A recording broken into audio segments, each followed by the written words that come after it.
Hello students, welcome to physics classes. आज class first year के work power energy chapter के second lecture में स्थितिज ऊर्जा और यांत्रिक ऊर्जा का संरक्षण, द्रव्यमान तुल्यता का नियम, किसी स्प्रिंग में प्रत्यास्थ स्थितिज ऊर्जा के लिए व्यंजक, इसके बारे में आज पढ़ेंगे। तो आइए सबसे पहले देखते हैं स्थितिज ऊर्जा होती क्या है। पिछले लेक्चर में गतिज ऊर्जा के बारे में आपने डिटेल पढ़ा था। आज हम स्थितिज ऊर्जा। तो स्थितिज ऊर्जा होती क्या है? किसी वस्तु में उसके विन्यास, उसकी स्थिति अथवा विकृत अवस्था के कारण कार्य करने की जो क्षमता होती है उसे वस्तु की स्थितिज ऊर्जा कहते हैं। यानी हम सिंपली ये कह सकते हैं कि किसी वस्तु में उसकी विशेष स्थिति के कारण जो कार्य करने की क्षमता होती है या जो ऊर्जा निहित होती है उसे स्थितिज ऊर्जा कहते हैं। स्थितिज ऊर्जा की माप उस कार्य से की जाती है जो वस्तु को अपनी विशेष अवस्था से सामान्य अवस्था में आने तक कर सकती है। विशेष अवस्था से सामान्य अवस्था में आने तक कर सकती है या वस्तु को सामान्य अवस्था से विशेष अवस्था तक लाने में किया जाता है। तो यह है स्थितिज ऊर्जा। इसके कुछ एग्जाम्पल्स हैं, जैसे ये आप देख रहे होंगे एक धनुष है और ये खींची हुई है, एरो लगा करके ये खींचा गया है। तो धनुष की खींची हुई डोरी में कौन सी ऊर्जा होगी? प्रत्यास्थ स्थितिज ऊर्जा संचित होती है। और जैसे ही आप इसको यहां से डोरी छोड़ते हैं वैसे ही तीर जो है आगे की तरफ चली जाती है। अर्थात जब खींचा हमने तो इसमें स्थितिज ऊर्जा है, प्रत्यास्थ स्थितिज ऊर्जा के रूप में संचित हो गया, और जैसे ही छोड़ते हैं यह स्थितिज ऊर्जा गतिज ऊर्जा में बदल जाती है और यह उसी स्पीड से आगे की तरफ बढ़ जाती है। इसी तरह से बांध में ऊंचाई पर संचित जल में गुरुत्वीय स्थितिज ऊर्जा होती है। जैसे आपने बांध के बारे में जानते ही हैं, सुना भी है। तो जो हाइड्रो इलेक्ट्रिक पावर प्लांट्स होते हैं वहाँ पर जो इलेक्ट्रिसिटी जनरेट होती है उसमें आपने पढ़ा है कि जब बांध से ऊंचाई से जल जो है तीव्र वेग से टरबाइन के ऊपर गिरता है, तो टरबाइन के पंखे पर जब गिरता है तो रोटेट करता है और फिर बिजली का उत्पादन होता है। तो यहाँ पर ये ऊंचाई पर जब होता है तो इसमें इस जल में गुरुत्वीय स्थितिज ऊर्जा होती है, और जब इसके ऊपर वो गिरता है तो उसे गतिज ऊर्जा में परिवर्तित कर देता है। ठीक इसी तरह से आप और एग्जाम्पल देख सकते हैं, जैसे ये देख रहे होंगे स्टॉप वॉच है, विराम घड़ी, और इस घड़ी में चाबी भर देते हैं तो कुछ समय तक ये चलती है। तो चाबी भरने से क्या तात्पर्य है कि जब चाबी भरते हैं तो इसके पीछे यानी इसके अंदर जो स्प्रिंग से रिलेटेड है उसमें स्प्रिंग में जब हम इसकी जो है चाबी भरते हैं तो गतिज ऊर्जा स्थितिज ऊर्जा में संचित होती जाती है, और जब इसे ऑन किया जाता है तो उसी स्थितिज ऊर्जा का जो इसने संचय किया था वही स्थितिज ऊर्जा से यह गतिज ऊर्जा में परिवर्तित होकर के और धीरे धीरे चलती रहती है। और जैसे ही पूरी की पूरी स्थितिज ऊर्जा गतिज ऊर्जा में बदल गई, और जब बदल जाती है तो स्थितिज ऊर्जा उसमें क्या हो जाएगी? शून्य हो जाएगी, और जब शून्य हो जाती है तो फिर एक घड़ी बंद हो जाएगी। ठीक इसी तरह से जैसे आप देख रहे होंगे कि ये प्लम्बर या मेसन कर लीजिए, ये ऊंचाई पर उठाएगा हथौड़े में गुरुत्वीय स्थितिज ऊर्जा होती है। जैसे पत्थर ये तोड़ रहे हैं, देख रहे होंगे कि ये हथौड़े को नीचे से ऊपर उठाया गया, तो जब नीचे से ऊपर उठाया गया तो कुछ कार्य हुआ, और यही कार्य स्थितिज ऊर्जा में संचित हो जाता है, और जब इसे हम पत्थर पर गिराते हैं तो यही गुरुत्वीय स्थितिज ऊर्जा फिर गतिज ऊर्जा में परिवर्तित होकर के और कार्य में बदल जाती है। तो हम यहाँ पर कह सकते हैं कि जब ऊंचाई पर हथौड़े को उठाया गया तो इसमें कौन सी ऊर्जा हुई? जो ऊर्जा संचित है वह स्थितिज ऊर्जा है। तो इस तरह से इसके बहुत से एग्जाम्पल हैं। स्थितिज ऊर्जा के प्रकार, टाइप्स ऑफ पोटेंशियल एनर्जी: गुरुत्वीय स्थितिज ऊर्जा, प्रत्यास्थ स्थितिज ऊर्जा, वैद्युत स्थितिज ऊर्जा, चुंबकीय स्थितिज ऊर्जा, रासायनिक स्थितिज ऊर्जा, ये सभी हैं। यहाँ पर हम गुरुत्वीय स्थितिज ऊर्जा और आदर्श स्प्रिंग के लिए प्रत्यास्थ स्थितिज ऊर्जा के बारे में डिटेल पढ़ेंगे। तो आइए देखते हैं। गुरुत्वीय स्थितिज ऊर्जा, किसी वस्तु में उसकी पृथ्वी तल से ऊंचाई के कारण जो कार्य करने की क्षमता होती है, वस्तु की गुरुत्वीय स्थितिज ऊर्जा कहलाती है। ये माना जाता है कि धरातल के समक्ष, अर्थात धरातल पर अगर कोई वस्तु रखी गई है तो उसकी स्थितिज ऊर्जा शून्य मानी जाती है। लेकिन जब धरातल से उसे किसी ऊंचाई तक ले जाते हैं, तो किसी ऊंचाई तक जब ले जाएंगे तो गुरुत्वीय बल के विरुद्ध कुछ कार्य होता है और वही कार्य गुरुत्वीय स्थितिज ऊर्जा के रूप में उस पदार्थ में या उस वस्तु में संचित हो जाता है। तो किसी पिंड की स्थितिज ऊर्जा उस कार्य के बराबर होती है जो गुरुत्वाकर्षण बल के विरुद्ध वस्तु को पृथ्वी तल से उच्च स्थिति में रखने में किया जाता है। पृथ्वी तल से उच्च तल या उच्च स्थिति में रखने में जो किया जाता है, वही कार्य उस पिंड की स्थितिज ऊर्जा के बराबर होता है। जैसे यहाँ पे एक्सप्रेशन निकाला गया है उसके लिए, यह पृथ्वी तल है, इस पृथ्वी तल पर m द्रव्यमान का ये कोई पिंड है, तो इस पर जो इसका भार है यह नीचे की ओर है, टोटल भार mg नीचे की ओर है। तो गुरुत्वीय बल नीचे की ओर लग रहा है, लेकिन हम किधर जा रहे हैं, ऊपर की तरफ जा रहे हैं, तो गुरुत्वीय बल के विरुद्ध हुआ। अर्थात इसको उठा करके यहाँ से यहाँ तक ले जाने में ये पृथ्वी तल और ये उच्च तल है जिसकी ऊंचाई जो है h है, तो यहाँ से यहाँ तक इसको डिस्प्लेस करने में कुछ कार्य होगा। वह कार्य कितना होगा, कार्य बराबर बल गुणे विस्थापन। तो बल कितना है F mg और डिस्टेंस कितना है h। तो इस तरह से हम इसकी गुरुत्वीय स्थितिज ऊर्जा निकाल लेंगे।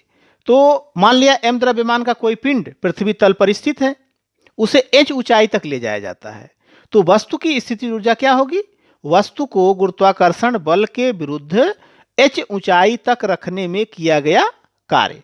अब यह कार्य कितना होगा, बराबर वस्तु का भार गुणे ऊंचाई। तो वस्तु का भार कितना है mg और ऊंचाई कितनी है h, तो mg h, अर्थात इस पिंड की गुरुत्वीय स्थितिज ऊर्जा हो गई U बराबर mg h। गुरुत्वीय बल एवं गुरुत्वीय स्थितिज ऊर्जा में संबंध, गुरुत्वीय बल और गुरुत्वीय स्थितिज ऊर्जा में संबंध। तो मान लिया m द्रव्यमान का कोई पिंड है जो पृथ्वी तल पर स्थित है, तो उस पर कार्यरत गुरुत्वाकर्षण बल कितना है, F equals to minus mg। Minus क्यों लगा है, माइनस इसलिए लगा है कि mg नीचे की तरफ है और ऊपर विरुद्ध की बात की जा रही है, माने ऊपर की तरफ, तो उस पर जो बल है वह हो गया माइनस mg। पिंड को पृथ्वी तल से h ऊंचाई तक ले जाने में गुरुत्वाकर्षण बल द्वारा किया गया कार्य, तो W बराबर बल गुणे विस्थापन अर्थात माइनस mg इंटू h, तो ये हो गया माइनस mg h। गुरुत्वीय स्थितिज ऊर्जा पृथ्वी तल से ऊंचाई का फलन है। क्यों, जैसे कि आपने अभी इसके ऊपर पढ़ा है कि U बराबर mg h, अर्थात जैसे जैसे हाइट h चेंज होता रहेगा वैसे वैसे उसकी गुरुत्वीय स्थितिज ऊर्जा बदलती रहेगी। तो हम यहाँ पर ये कह सकते हैं कि जो गुरुत्वीय स्थितिज ऊर्जा है यह पृथ्वी तल से ऊंचाई का फलन है, अर्थात उस पर डिपेंड करता है। अतः इसे UH से दर्शाते हैं। UH स्टैंड्स फॉर हाइट, मतलब कि जो पोटेंशियल एनर्जी है यहाँ पर गुरुत्वीय स्थितिज ऊर्जा है, यह h का फंक्शन है, तो इसे UH से दर्शाते हैं। तो हम कह सकते हैं कि minus d/dh UH equals to, अब UH के जगह पर हम रख देंगे mg h और mg कांस्टेंट हो गया, h पर आप डिफरेंशिएशन करेंगे तो h का डिफरेंशिएशन आ जाएगा h के रेस्पेक्ट में 1, तो ये हो गया माइनस mg। अब यह माइनस mg किसके बराबर है, ऊपर देखिए f equals to minus mg, तो माइनस mg की जगह पे हम लिख सकते हैं f, तो ये हो गया गुरुत्वीय बल। अतः f equals to minus d/dh UH। यानी बल जो है, जो गुरुत्वाकर्षण बल है, यह तल से ऊंचाई h के सापेक्ष गुरुत्वीय स्थितिज ऊर्जा UH के ऋणात्मक अवकलन के बराबर है। ऋणात्मक अवकलन के बराबर है। आदर्श स्प्रिंग की प्रत्यास्थ स्थितिज ऊर्जा। अब यहां पर आप देख रहे होंगे कि आदर्श स्प्रिंग क्यों लगा हुआ है। तो आदर्श मीन्स ये हो गया कि स्प्रिंग पर अगर हम कोई बाह्य बल लगाते हैं तो बाह्य बल हटाने पर वह वस्तु अर्थात स्प्रिंग अपनी पहले की अवस्था में तुरंत चली जाए।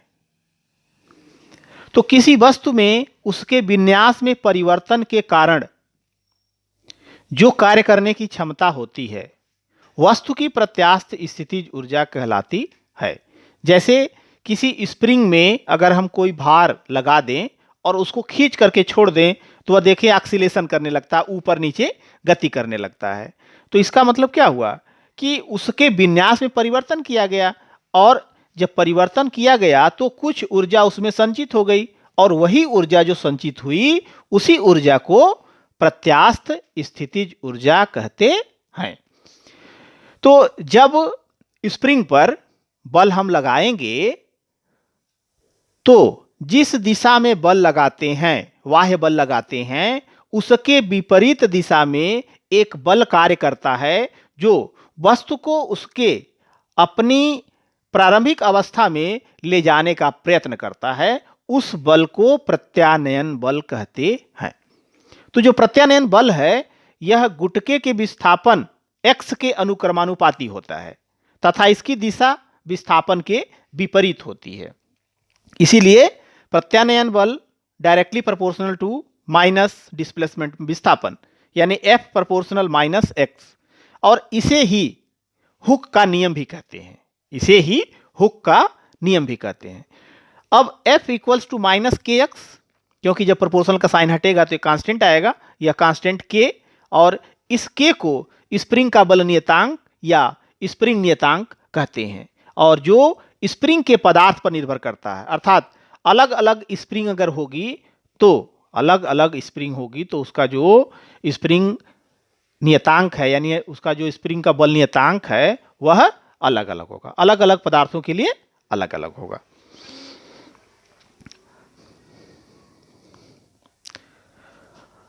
अब यहां पर आप देखिए कि एक ये स्प्रिंग है और इस स्प्रिंग से एक द्रव्यमान m द्रव्यमान बंधा हुआ है, और यह क्षैतिज फ्रिक्शनलेस मतलब घर्षण रहित तल पर रखा गया है, और यह इसकी साम्य स्थिति है। साम्य स्थिति मतलब कि इसको इतने पर खींच के रखा गया है, ये आसानी से यहां पर पड़ा हुआ है। अब इस पर हम F एक्सटर्नल बाहर की ओर लगाते हैं, तो जैसे ही हम बाहर की ओर लगाते हैं तो स्प्रिंग में खिंचाव होता है। जैसे स्प्रिंग में खिंचाव होता है तो स्प्रिंग जो है इस द्रव्यमान पर एक बल ऐसा लगाती है जो इसमें हुए विस्थापन का विरोध करता है, अर्थात यह प्रत्यानयन बल अंदर की तरफ लगता है। जब F एक्सटर्नल बाहर की तरफ लग रहा है तो प्रत्यानयन बल अंदर की तरफ लग रहा है।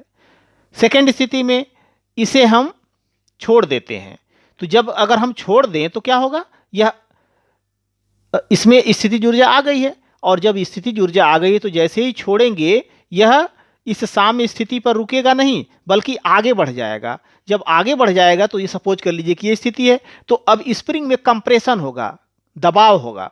जब स्प्रिंग में दबाव होगा तो F एक्सटर्नल अब इधर लगा हुआ है अंदर की तरफ, लेकिन जैसे स्प्रिंग में दबाव हुआ तो यह प्रत्यानयन बल इसका विरोध करता है, और प्रत्यानयन बल की दिशा देखिए फिर बदल जाती है।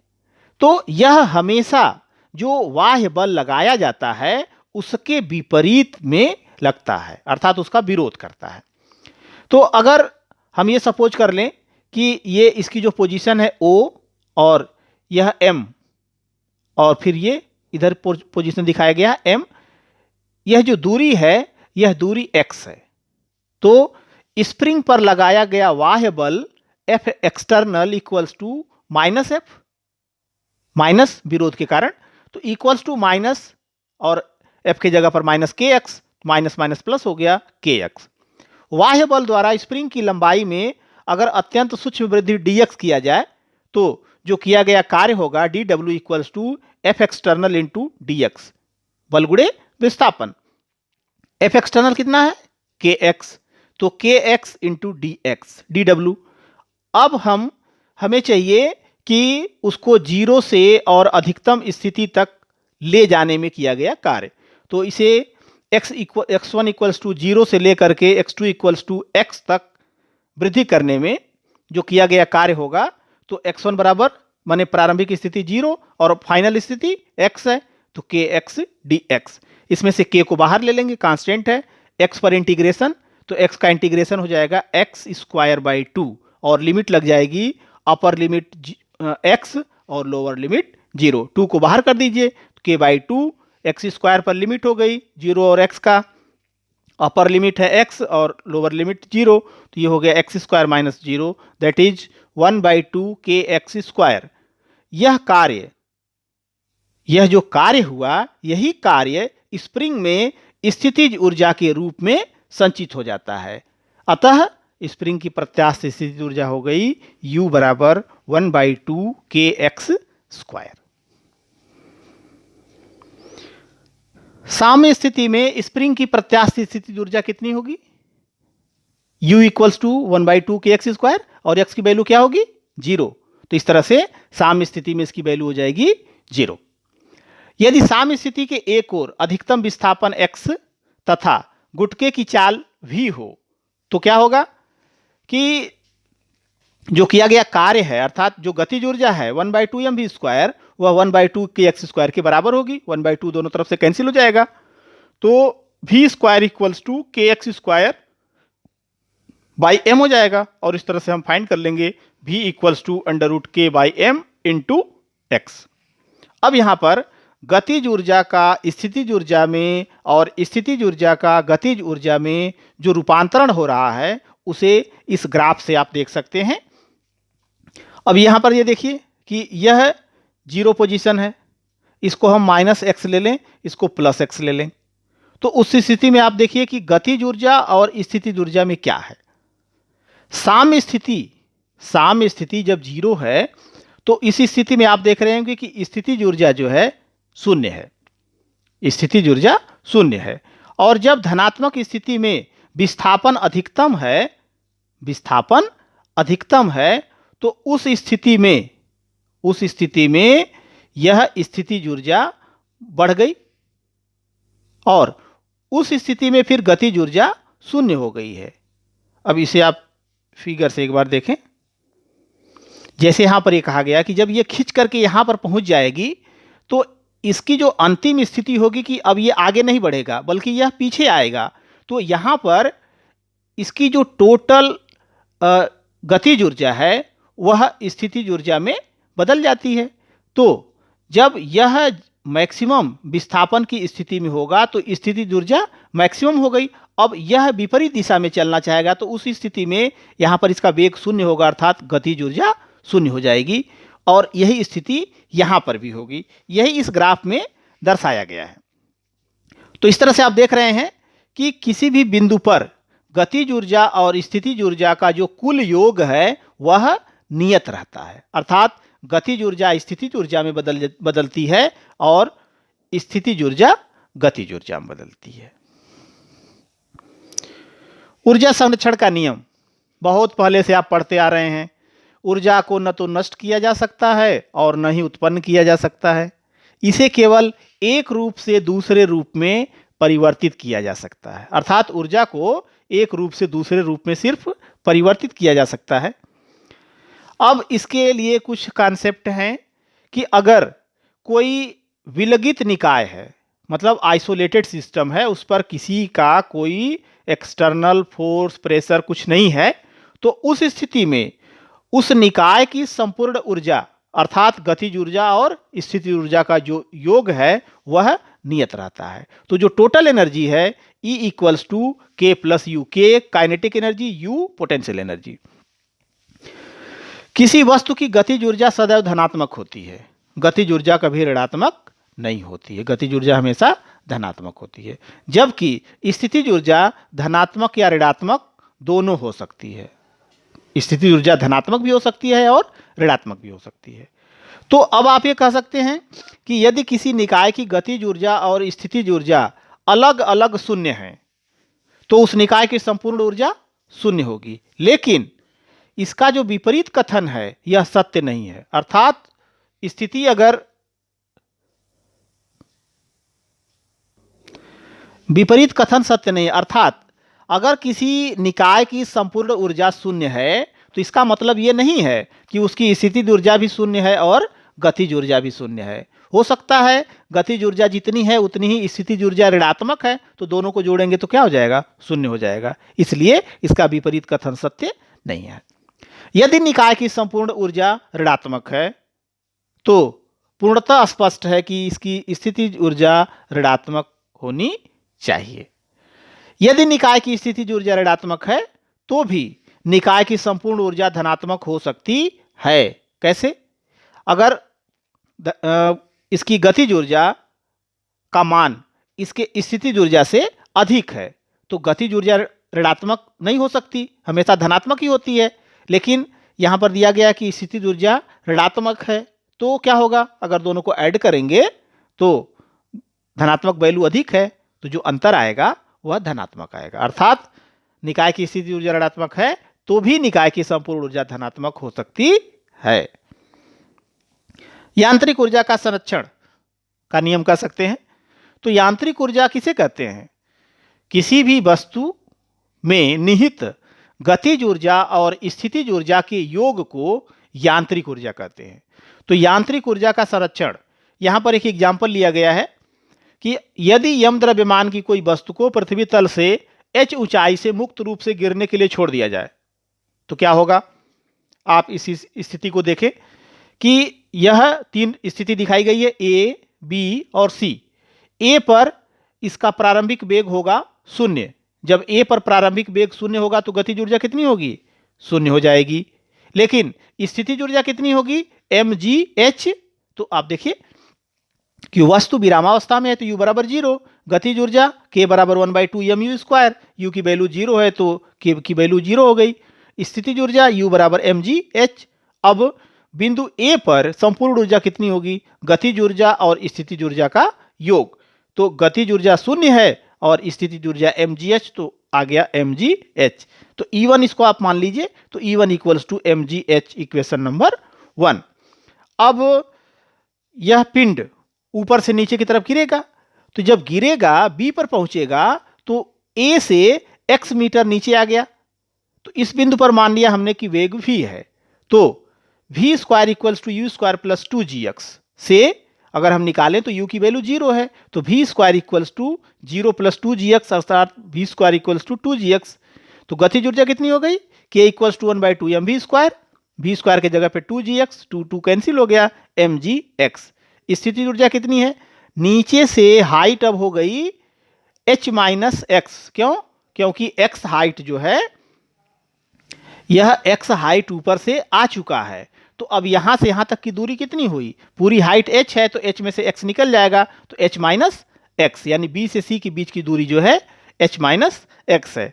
तो स्थितिज ऊर्जा हो जाएगी u equals to mgh minus X. अब बिंदु B पर जो संपूर्ण ऊर्जा होगी वह गतिज ऊर्जा और स्थितिज ऊर्जा का योग, अर्थात mgx plus mg with in bracket h minus x. इसको एक्सपेंड कर दीजिए तो ये mgh और माइनस mgx हो जाएगा, mgx माइनस और प्लस कैंसिल हो जाएगा, बच जाएगा mgh। तो E2 equals to mgh, equation number 2। इसी तरह से बिंदु C पर, तो वस्तु बिंदु A से h मीटर नीचे होगा, एकदम नीचे। इस बिंदु पर अगर वेग v डैश है तो आप v डैश का square equals to U square plus 2gh से निकालेंगे तो v डैश का स्क्वायर आ जाएगा 2gh। गतिज ऊर्जा k equals to 1/2 mv dash square, तो 1/2 m into 2gh, 2 cancel, mgh। स्थितिज ऊर्जा या धरातल पर पहुंच गया तो h बराबर 0, तो mgh से ये हो गया 0। अब बिंदु C पर जो संपूर्ण ऊर्जा है यह k plus U, that is mgh plus 0 यानी mgh। तो E3 equals to mgh equation number 3। अब आप ये देख रहे हैं कि E1, E2, E3 तीनों की वैल्यू क्या है, mgh। तो इससे हम ये कह सकते हैं कि मुक्त रूप से गिरती वस्तु के लिए सभी बिंदुओं पर गतिज ऊर्जा एवं स्थितिज ऊर्जा का योग नियत है और यह यांत्रिक ऊर्जा के संरक्षण नियम की पुष्टि करता है। लेकिन यह संभव कब है, जब वायु का घर्षण नगण्य हो, अर्थात इस पिंड के ऊपर किसी तरह का कोई बाह्य बल कार्य न करे तो। अब इसे आप ऊर्जा के रूप में अगर आप देखें ग्राफ के टर्म में, तो जैसे जैसे जो है हाइट बढ़ती जाएगी, हाइट के साथ ऊर्जा का और संपूर्ण ऊर्जा, स्थिति ऊर्जा, गतिज ऊर्जा ये दिखाया गया है। तो संपूर्ण ऊर्जा कितनी हुई, mgh, ये आपने अभी देखा। अब ऊंचाई जब 0 है, तो जब 0 है तो उस समय पिंड में कौन सी ऊर्जा है, उस समय पिंड में स्थितिज ऊर्जा कितनी है, पिंड में स्थितिज ऊर्जा अधिकतम है और गतिज ऊर्जा 0 है। इसी तरह से जैसे जैसे वो नीचे की तरफ गिरता जा रहा है तो गतिज ऊर्जा और स्थितिज ऊर्जा, तो ये देखिए स्टार्टिंग में दिखाया कि गतिज ऊर्जा का है, तो गतिज ऊर्जा यह मैक्सिमम हो रही है और फिर ये धीरे धीरे धीरे धीरे घटती जा रही है, और ठीक इसी तरह से स्थितिज ऊर्जा का। द्रव्यमान ऊर्जा तुल्यता नियम, मास एनर्जी इक्विवेलेंस रिलेशन। 20वीं सदी के पहले तक यह माना जाता था कि द्रव्यमान और ऊर्जा में किसी तरह का कोई संबंध नहीं है, लेकिन 1905 में अल्बर्ट आइंस्टीन ने यह प्रदर्शित किया कि द्रव्यमान और ऊर्जा एक दूसरे के तुल्य होते हैं, अर्थात द्रव्य को ऊर्जा में और ऊर्जा को द्रव्य में परिवर्तित किया जा सकता है। द्रव्य को ऊर्जा में परिवर्तन के लिए उन्होंने एक सरल समीकरण E = Δmc² का प्रतिपादन किया और जिसे द्रव्यमान ऊर्जा समतुल्यता का संबंध कहते हैं। E = mc² में E एनर्जी है, m मास है, डिफेक्ट यानी मास डिफेक्ट कह सकते हैं, द्रव्यमान क्षति, c प्रकाश का वेग है। नाभिक के विखंडन और नाभिकीय संलयन की प्रक्रिया में जो द्रव्यमान क्षति होती है, वह द्रव्यमान क्षति पूर्ण रूप से ऊर्जा में परिवर्तित हो जाता है। अब इसका एग्जाम्पल, सबसे बेस्ट एग्जाम्पल इसका यह है द्रव्यमान ऊर्जा तुल्यता नियम के लिए कि pair production and pair annihilation, युग्म उत्पादन और युग्म विनाश। जब कोई